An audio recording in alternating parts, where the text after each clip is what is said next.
Hi, this is Bob Rodriguez, reading for the role of Grandpa for the show You Can't Take It With You, being directed by Leota.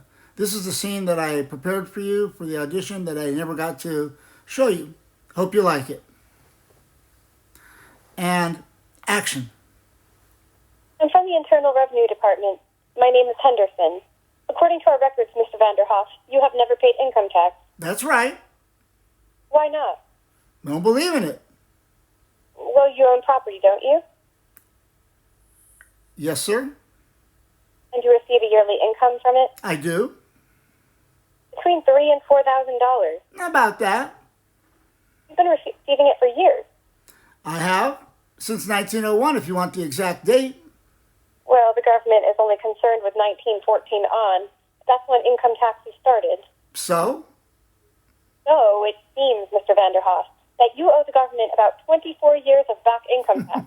Look, Mr. Henderson, let me ask you something. Suppose I paid this money. Mind you, I don't say I'm going to pay it, but just for the sake of argument.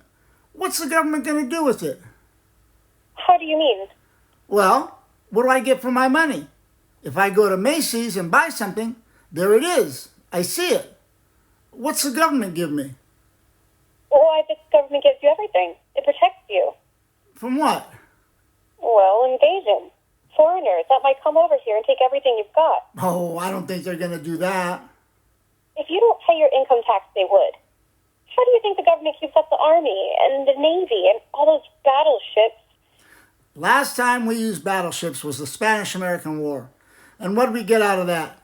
Cuba. And we ended up giving that back.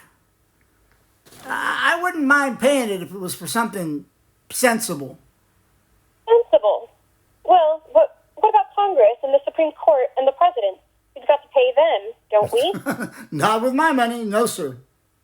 All those buildings down in Washington and interstate commerce and the Constitution. The Constitution was paid for long ago. And interstate commerce, what is interstate commerce anyhow? If it wasn't for interstate commerce, nothing could go from one state to another. Why not? They got fences? I give up.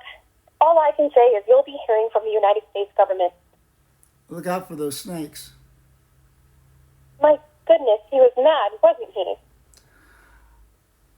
Not his fault. It's just the whole thing is so silly. He forgot his hat. Say, what size is that hat anyway? 7 and an 8.